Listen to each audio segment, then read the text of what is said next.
Hello बच्चों, good evening सभी को। तो आज की जो क्लास है, आज की क्लास में हम लोग सीखेंगे एकक कोष्ठिका के घनत्व के बारे में। ठीक है। तो लास्ट टाइम पे हम लोगों ने जो है रिक्तियों के बारे में पढ़ा था, रिक्तियों की त्रिज्या के बारे में पढ़ा था, रिक्तियों के स्थान निर्धारण के बारे में पढ़ा था, और रिक्तियों से संबंधित जो यौगिकों का सूत्र होता है, यौगिकों का सूत्र निर्माण भी किया था। तो आज का जो लेक्चर है, आज के इस लेक्चर में हम लोग जो डिस्कस करने वाले हैं वो हम पढ़ेंगे एकक कोष्ठिका का घनत्व या एकक सेल का घनत्व। एकक सेल के घनत्व की गणना कैसे की जाती है, डेंसिटी ऑफ यूनिट सेल कैसे निकाला जाता है। एकक सेल का घनत्व, डेंसिटी ऑफ यूनिट सेल की बात हम लोग करेंगे। तो एकक सेल का घनत्व या डेंसिटी ऑफ यूनिट सेल कैसे कैलकुलेट की जाती है, सिंपल सी कहानी समझिएगा कि भाई किसी भी पदार्थ का जो घनत्व होता है, अगर आपको पता है तो आप ध्यान से देखेंगे तो किसी भी पदार्थ का बेटा घनत्व जो होता है वो होता है द्रव्यमान बटे आयतन के बराबर। किसी भी पदार्थ का घनत्व होता है द्रव्यमान बटे आयतन के बराबर। तो अगर हमें एकक सेल का द्रव्यमान पता चल जाए और एकक सेल का आयतन पता चल जाए तो क्या हम उसकी सहायता से एकक सेल के घनत्व की गणना नहीं कर सकते? बिल्कुल कर सकते हैं। कैसे करेंगे, आइए देखते हैं।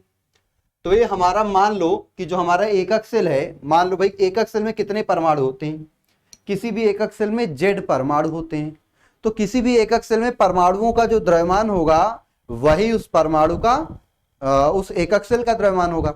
मान लो एकक सेल में जेड परमाणु हैं तो जेड परमाणुओं का द्रव्यमान ही एकक सेल का द्रव्यमान कहलाएगा। तो मान लेते हैं कि माना जेड परमाणुओं का द्रव्यमान, जेड परमाणुओं का द्रव्यमान, या हम सिंपल से कहें ऐसे मान लो, जेड परमाणु नहीं, मान लो Na परमाणुओं का द्रव्यमान, क्योंकि भाई किसी भी पदार्थ के एक मोल का द्रव्यमान उसका मोलर द्रव्यमान कहलाता है। ये आप बचपन से पढ़ते आए हो। किसी भी पदार्थ के एक मोल का द्रव्यमान, एक मोल मतलब अवोगाद्रो संख्या। भाई एक मोल का मतलब क्या है? एक मोल का मतलब Na परमाणु। तो किसी भी पदार्थ के एक मोल का द्रव्यमान या एक मोल परमाणुओं का जो द्रव्यमान होता है वो कहलाता उसका मोलर द्रव्यमान, या जिसे हम अणुभार भी कहते हैं सामान्य रूप से।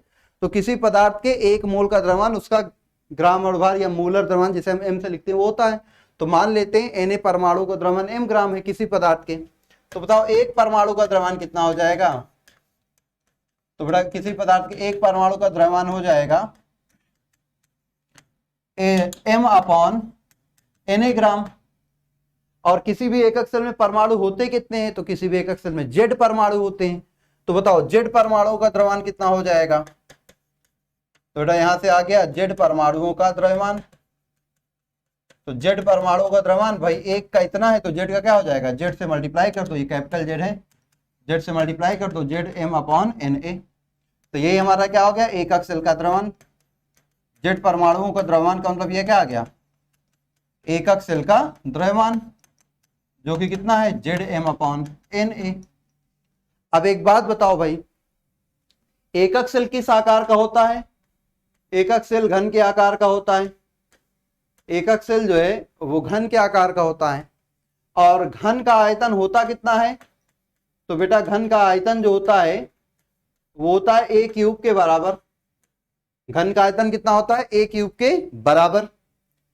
तो एकक सेल का द्रव्यमान मिल गया ये, और एकक सेल क्योंकि घन के समान होता है, तो एकक सेल का जो आयतन होगा वो घन के आयतन के समान होगा। तो एकक सेल का आयतन हो जाएगा ए क्यूब। तो भाई अब सिंपल सी कहानी है, घनत्व आप बिल्कुल आसानी से निकाल सकते हो। एकक सेल का घनत्व जिसे आप डी से दर्शाओ, या कहीं कहीं आपको रो भी मिल जाएगा, रो से दर्शाओ, तो हो जाएगा द्रव्यमान Z M upon N A और आयतन ए क्यूब। तो घनत्व क्या हो गया? Rho is equal to Z M upon N a cube. यही आपका हो गया एकक सेल का घनत्व। यही आपका क्या हो गया बेटा?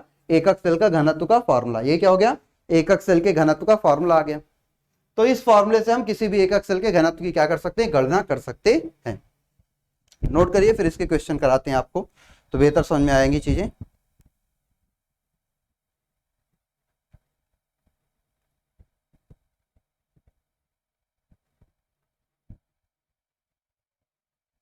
नोट करिए भाई इसको।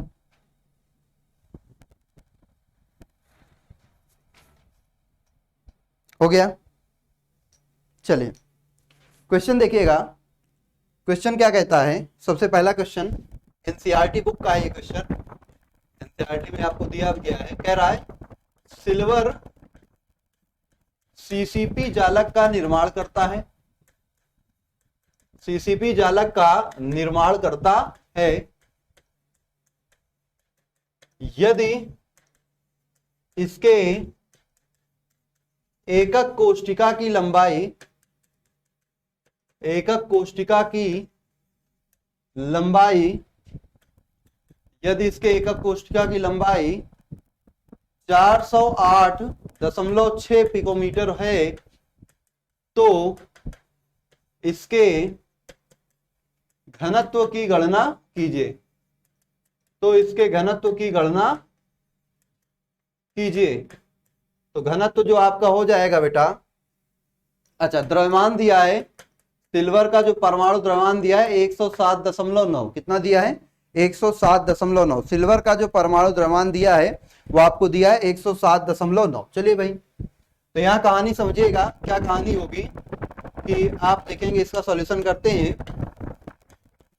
आपको जो सबसे पहले दिया है भाई सीसीपी जालक, सीसीपी का मतलब होता है एफसीसी, और एफसीसी का मतलब सिंपल सा है कि परमाणुओं की संख्या हो जाएगी 4। पहले इंफॉर्मेशन भाई, न्यूमेरिकल को सॉल्व करने के से पहले सबसे पहले हमें ये पता होना चाहिए कि क्वेश्चन में क्या क्या इंफॉर्मेशन दी है। तो न्यूमेरिकल को सॉल्व करने से पहले क्वेश्चन में दी गई इंफॉर्मेशन को नोट करना बेहद जरूरी है। तो एफसीसी जालक का मतलब परमाणु संख्या जेड का मान 4। कह रहा है इसके कोर की लंबाई, कोर की लंबाई मतलब ए का मान दिया है 408.6 पिकोमीटर। और बेटा 1 पिकोमीटर का मतलब जानते हो कितना होता है, 1 पिकोमीटर में होते हैं 10⁻⁻10 सेंटीमीटर, तो 10⁻⁻10 सेंटीमीटर। और अगर इसको 0.2 अंक इधर लाओगे तो क्या बन जाएगा 4.086 गुणे 10⁻⁻8 सेंटीमीटर, ये हो गया ए का मान सेंटीमीटर में। और कह रहा है इसका जो मोलर द्रव्यमान है वो कितना है बेटा 107.9 ग्राम पर मोल है। तो कह रहा है इसके घनत्व रो की गणना कीजिए। चलिए भी बिल्कुल सिंपल है, फॉर्मूला आपको पता है, rho is equal to Z M upon N a cube. Z का मान 4, एम का मान 107.9 और एन ए अवोगाद्रो संख्या तो आपको बचपन से पता है इतनी होती है, और ए का मान 4.086 गुणे 10⁻⁻8 का होल क्यूब। चलिए सॉल्व कीजिए। तो 4 से मान लो इसको अगर हम गुणा कर दें तो 9 चौके 36 की 6 हासिल 3, 7 चौके 28 3 31 की 1 हासिल 3, 4 0 0 3 हो जाएगा और 4 एकम 4, ये आ जाएगा 431.6।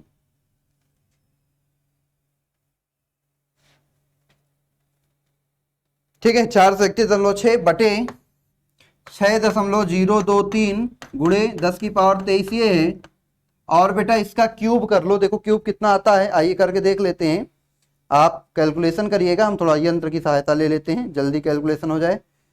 4.086 का होल क्यूब करना है ना, तो हो जाएगा 68.2, 68.217, कितना 217 इंटू 10⁻⁻24। भाई 8 का क्यूब करोगे तो 10⁻⁻24 आएगा। तो ये रो बराबर क्या हो गया, रो बराबर आ गया 431.6 बटे 6.023 गुणे 24 में से 23 जाएगा तो -1 बचेगा, 10⁻⁻1 ऊपर जाएगी 10 हो जाएगी, और ये 68.21, कितना बेटा 68.21। ये मान लो 70 के लगभग, 7 छंग 42 ये हो जाएगा, और 42 से काटोगे तो लगभग ये आएगा 1.5 के करीब। ठीक है, और ये लगभग बेटा आपका जो आना चाहिए वो आएगा लगभग 10.5 ग्राम पर सेंटीमीटर क्यूब। कितना आएगा 10.5 ग्राम पर सेंटीमीटर क्यूब। कैलकुलेट करिएगा तो ये आएगा कितना बेटा ग्राम पर सेंटीमीटर क्यूब, इतने। ठीक है, देखो ये 68 है, मान लो 70 के लगभग, ये 6 मान लो, 7 छंग 42, 42 से थोड़ा सा कम ही रहेगा, और ये कितना भाई ये 420 के करीब होगा, मतलब 420 से कुछ कम ही रहेगा, और ये 431 है तो मतलब लगभग ये जो होगा 1.5 टाइम कटेगा 1.5, और 10 गुणे 1.5 1.05 टाइम जाएगा, और 10 का गुणा कर दोगे तो 10 का गुणा कर दोगे 10.5 आएगा। ठीक है, नोट कर लीजिए इसको, यही आपका आंसर हो जाएगा। ठीक है, तो इस तरह से इसके क्वेश्चन को आप सॉल्व करेंगे। पहला क्वेश्चन नोट करिए, एक और क्वेश्चन देखते हैं, फिर नोट करिए, फिर एक और क्वेश्चन देखते हैं। वो भी एनसीईआरटी की बुक से ही है, उसको भी देखते हैं बेटा।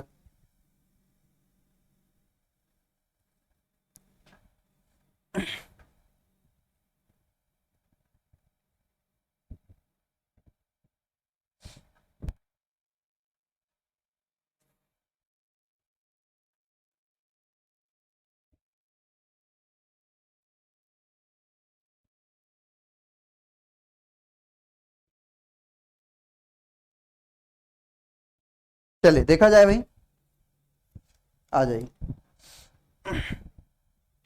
अगला क्वेश्चन कह रहा है, एनसीईआरटी का ये भी क्वेश्चन है, क्या कह रहा है? कह रहा है एक्स किरण विवर्तन प्रयोग से, एक्स किरण विवर्तन प्रयोग से ज्ञात हुआ कि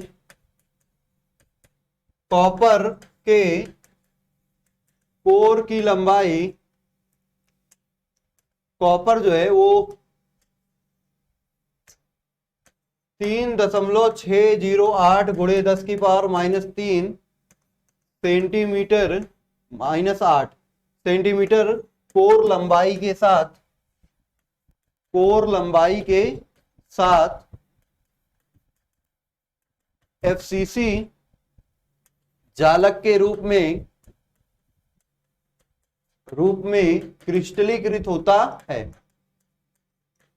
क्रिस्टलीकृत होता है, एफसीसी जालक के रूप में क्रिस्टलीकृत होता है यदि इसके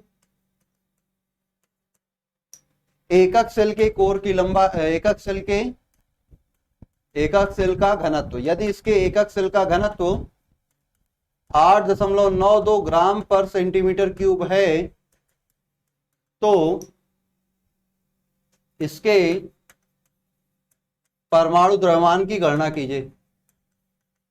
परमाणु द्रव्यमान की गणना कीजिए, तो इसके परमाणु द्रव्यमान की गणना कीजिए।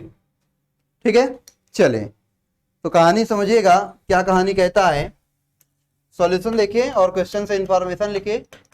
सबसे पहले कह रहा है कि कॉपर की कोर की लंबाई, ए का मान दिया है 3.608 गुणे 10 की पावर -8 सेंटीमीटर। दूसरा जो दिया है वो दिया है, कह रहा है एफसीसी जालक है। एफसीसी जालक का मतलब बेटा जेड का मान 4 हो गया। कह रहा अगर इसके एकक सेल का घनत्व रो दे दिया है 8.92 ग्राम पर सेंटीमीटर क्यूब, तो कह रहा है इसके परमाणु द्रव्यमान m की गणना कीजिए। चलिए भाई, तो रो इज इक्वल टू होता है z into m upon N a into a cube, यही होता है n a into a cube. तो चलिए भाई यहां देखेंगे तो आपका जो रो होगा वो दिया है 8.92, जेड है 4 गुणे एम आपको निकालना है बटे एन ए है 6.02 इंटू 10 की पावर 23 और ए का मान 3.608 गुणे 10 की पावर -8 का होल क्यूब। 4 से इसको काटोगे 4 दूनी 8, 4 दूनी 8, 4 3 12, m बराबर हो जाएगा 2.23 गुणे 6.02 गुणे 10 की पावर 23 गुणे 3.6 का क्यूब करो बेटा, 3.608 का क्यूब करो, देखो कितना आता है 3.608 गुणे 3.608 गुणे 3.608, ये आएगा 46.967। कितना आएगा 46.967, या इसको 8 कर दो गुणे 10 की पावर -24। अब बेटा ये सारा ऊपर चला गया मल्टीप्लाई में। अब आपका देखो कितना आ जाएगा, इन सबको मल्टीप्लाई करोगे तो इसमें से एक पावर कट जाएगी, तो ये आएगा 2.23 गुणे 6.02 गुणे 46.968 और बटे बेटा ये 10 हो जाएगा।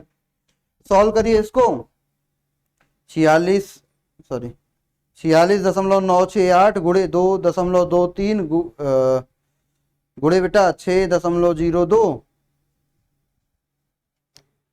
कुछ तो गड़बड़ है, क्या गड़बड़ है देख लेते हैं। नहीं सही है, कोई दिक्कत नहीं है।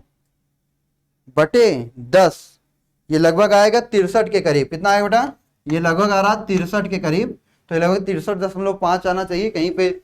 अगर इसको हम 3 रख के कैलकुलेट करते हैं, देखते हैं एग्जैक्ट वैल्यू निकालते हैं।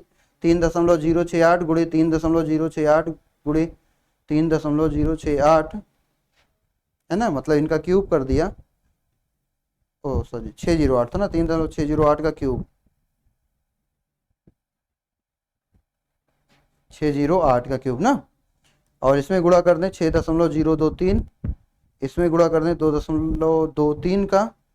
ठीक है, यही आ रहा लगभग 63 के करीब आ रहा, 63 ग्राम पर मोल के करीब ये आपका आंसर आ रहा है। बस हो गया क्वेश्चन सॉल्व। 63 समथिंग आ रहा है, 63.05 आ रहा है। ठीक है, तो ये आपका आंसर हो गया इसका।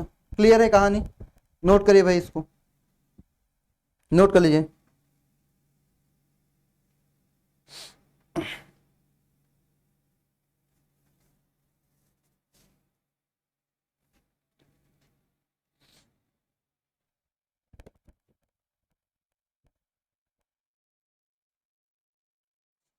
चलिए आगे बढ़ें।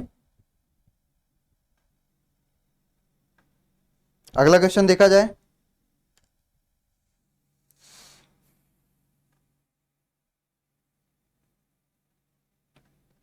चलिए क्वेश्चन देखते हैं अगला। अगला क्वेश्चन देखो, हमने फॉर्मूले में देखा m निकाल लिया, रो घनत्व निकाल लिया। अब आइए देखते हैं अगले टाइप का क्वेश्चन। अगले टाइप का क्वेश्चन क्या कह रहा है? केबीआर का घनत्व, केबीआर का घनत्व, केबीआर क्रिस्टल का घनत्व 2.73 गुणे 10 की 2.73 ग्राम सेंटीमीटर क्यूब है। यदि इसके एकक सेल के कोर की लंबाई, यदि इसके एकक सेल के कोर की लंबाई 654 पिकोमीटर हो, तो क्रिस्टल की या एकक सेल की प्रकृति बताइए। एकक सेल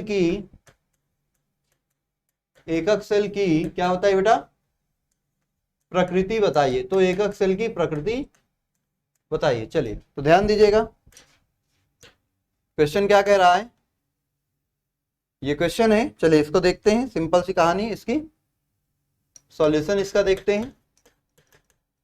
कह रहा है घनत्व, रो का मान दिया है 2.73 ग्राम पर सेंटीमीटर क्यूब।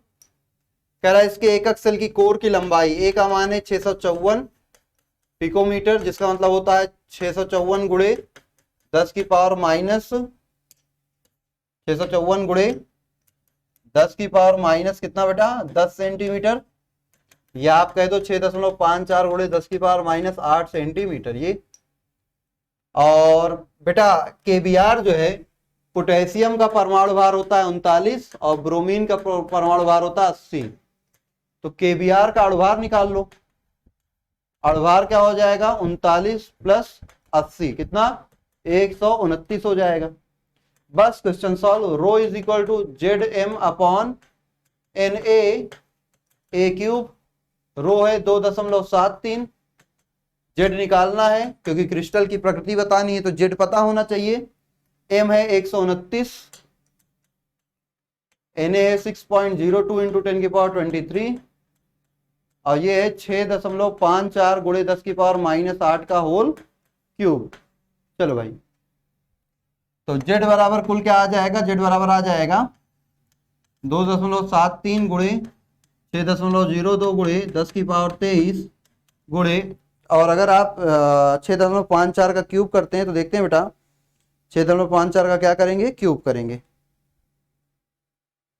तो आएगा 279.73। कितना आएगा? 279.73 गुणे 10 की पावर माइनस 24 और बटे हो जाएगा 1290, तो 279 इंटू 6.02 इंटू ये क्या हो जाएगा बेटा? बचेगा 279.73, और डिवाइडेड बाई 23 में से 24 गया -10, नीचे आ जाएगा 1290। चलो इसको कैलकुलेट कर लेते हैं, इसी को सॉल्व कर लेते हैं। 279.73 को मल्टीप्लाई कर देते हैं बेटा किससे, 6.02 से, जिसको मल्टीप्लाई कर देते हैं किससे, 2.79 से। तो बेटा ये आ जाएगा इतना, और बटे 1290 करेंगे तो ये आ जाएगा लगभग 3.64, मतलब 3.5 से ज्यादा है, तो लगभग 4 के करीब आएगा। किसके करीब आएगा बेटा, लगभग 4 के करीब आएगा। और जब ये लगभग 4 के करीब आएगा तो इसका मतलब क्या है कि z बराबर 4 का मतलब कौन सी कोष्टिका बेटा, z बराबर 4 का मतलब होता है FCC एकक सेल। तो इसकी प्रकृति, इस KBR की जो प्रकृति है, KBR की प्रकृति कैसी हो जाएगी, FCC। KBR जो है वो FCC जालक में क्रिस्टलीकृत होता है। KBR जो है वो किस जालक में क्रिस्टलीकृत होता है बेटा, FCC जालक में क्रिस्टलीकृत होता है। ठीक है, नोट कर लीजिए इसको ध्यान से, नोट कर लीजिए भाई इसको। ठीक है,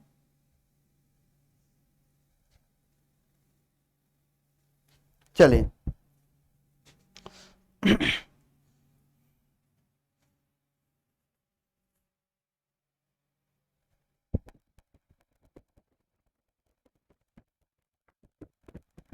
आगे बढ़े। चलिए भाई, तो एक क्वेश्चन और देखते हैं इसका। अब एक क्वेश्चन कह रहा है NaCl के 1 ग्राम में एकक सेलों की संख्या बताइए। एकक सेलों की संख्या बताइए। तो भाई एकक सेलों की संख्या कैसे निकालेंगे, तो सबसे पहले हम ये निकाल लें कि भाई NaCl के 1 ग्राम में कितने अणु होंगे। NaCl के 1 ग्राम में कितने अणु होंगे, और आपको पता है NaCl जो होता है वो FCC प्रकृति का होता है। तो NaCl के 1 ग्राम में जितने अणु होंगे, कुल अणुओं को, और एक एकक सेल में 4 होते हैं, एक एकक सेल में 4 परमाणु होते हैं। भाई NaCl FCC जालक में है, मतलब एक एकक सेल में 4 परमाणु। और अगर हमें कुल 4 परमाणु या 4 अणु, तो अगर हमें कुल अणु पता चल जाए तो कुल अणुओं को 4 से, मतलब एक एकक सेल में जितने परमाणु होते हैं उनसे भाग दे देंगे तो कुल एकक सेलों की संख्या आ जाएगी। कुल एकक सेलों की क्या आ जाएगी बेटा, संख्या आ जाएगी। जैसे हमें पता है कि हमारी कोचिंग इंस्टीट्यूट में जो है 100 बच्चे हैं, और हमने कहा एक बच्चा जो है, एक क्लास में 10 बच्चा बैठा है, तो बताओ कुल क्लास की संख्या कितनी है। पूरी कोचिंग में 100 बच्चा है, एक क्लास में 10 बच्चा बैठा है, तो बताओ कुल कक्षाओं की संख्या कितनी है। तो कुल बच्चों की संख्या को एक क्लास में जितने बच्चे हैं उससे डिवाइड कर दो, तो कुल कक्षाओं की संख्या आ जाएगी। वैसे ही कुल अणुओं की संख्या को एक एकक सेल में कितने अणु हैं उससे भाग दे दोगे तो एकक सेलों की संख्या आ जाएगी। बात समझ में आई, तो वही करना है। तो सबसे पहले NaCl के मोल निकाल लो। क्या निकाल लो बेटा, मोलों की संख्या। तो NaCl के मोल, मोल बराबर क्या हो जाएगा, ग्राम भार बटे अणु भार। N बराबर ग्राम भार दिया 1, और NaCl, भाई NaCl का अणु भार ये 23 होता है, ये 35.5 होता है, तो कुल मिला के आ जाएगा 58.5। कितना आ जाएगा, 58.5। तो ये आ गया इसके मोल 58.5। ठीक है, अब अणुओं की संख्या, अणुओं की संख्या, अणुओं की संख्या कैसे निकालते हो बेटा, अणुओं की संख्या निकाली जाती है मोल गुणे अवोगाद्रो संख्या। तो मोल आया है 1/58.5, और अवोगाद्रो संख्या है 6.02 गुणे 10⁻23। ये आ गई क्या, अणुओं की संख्या। अब आपको क्या निकालना है, एकक सेलों की संख्या। एकक सेलों की संख्या क्या हो जाएगी, ध्यान दीजिएगा, एकक सेलों की संख्या। तो एकक सेलों की संख्या हो जाएगी किसके बराबर, कुल अणुओं की संख्या और बटे 4, 6.02 गुणे 10⁻23 बटे आपका कितना बेटा, 4 गुणे 58.5। बस इसी को सॉल्व कर लो, जो आएगा वही आपका आंसर हो जाएगा। कितना आएगा देख लेते हैं, 6.02 बटे 4 बटे आपका क्या हो जाएगा बेटा, 58.5, 0.0257, 0.0257 गुणे 10⁻23। तो इसको आप ये लिख सकते हो 2.57 गुणे 10⁻21। तो यही आपके कुल एकक सेलों की संख्या आ गई, बस आंसर हो गया। तो NaCl भाई इस तरह के जब भी क्वेश्चन पूछेगा तो सबसे पहले क्या करो, सबसे पहले आप पदार्थ का जो ग्राम भार दिया उसकी सहायता से मोल निकाल लो। 1 मोल में Na कण होते हैं तो n मोल में Na कण n इंटू Na कण हो जाएंगे। n पता है, Na मल्टीप्लाई कर दिया, कणों की संख्या आ गई। और जितने कण आए उनको एक एकक सेल में कणों की संख्या से भाग दे दो तो एकक सेलों की संख्या आ जाएगी। यही आंसर हो गया। क्लियर है कहानी? तो ये एकक सेल के घनत्व का टॉपिक जो है यहां से हो जाता है खत्म। और अब इसके बाद जो अगला लेक्चर होगा उस लेक्चर में हम लोग विभिन्न प्रकार के क्रिस्टलों की संरचना के बारे में बातें करेंगे। ठीक है, तो चलिए आज की क्लास बस यहीं तक के लिए, फिर मिलेंगे अगली क्लास में। तब तक के लिए सभी को बाय बाय, फिर मिलते हैं।